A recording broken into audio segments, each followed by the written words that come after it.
أعوذ بالله من الشيطان الرجيم. بسم الله الرحمن الرحيم. والفجر وليال عشر والشفع والوتر والليل إذا يسر هل في ذلك قسم لذي حجر ألم تر كيف فعل ربك بعاد إرم ذات العماد التي لم يخلق مثلها في البلاد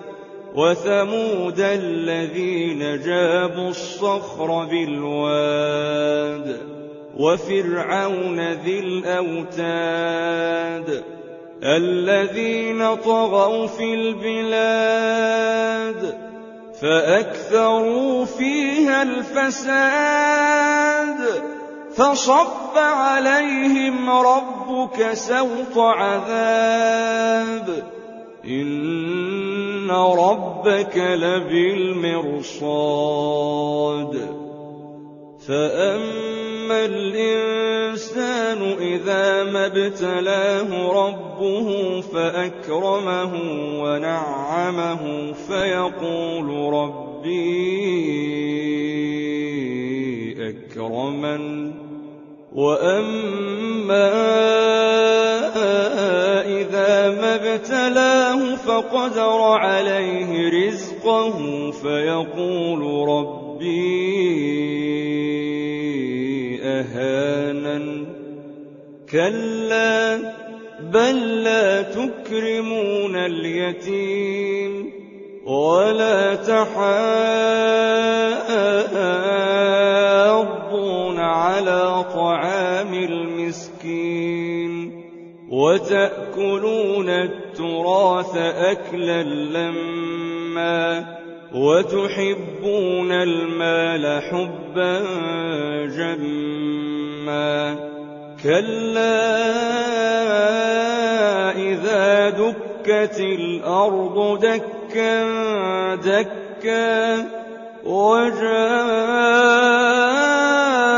ربك والملك صفا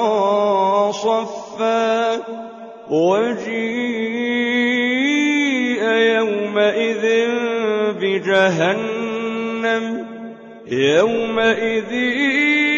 يتذكر الإنسان وأنى له الذكرى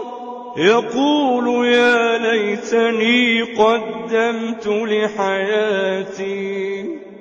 فيومئذ لا يعذب عذابه أحد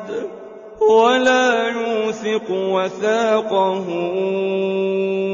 أحد يا أيتها النفس المطمئنة ارجعي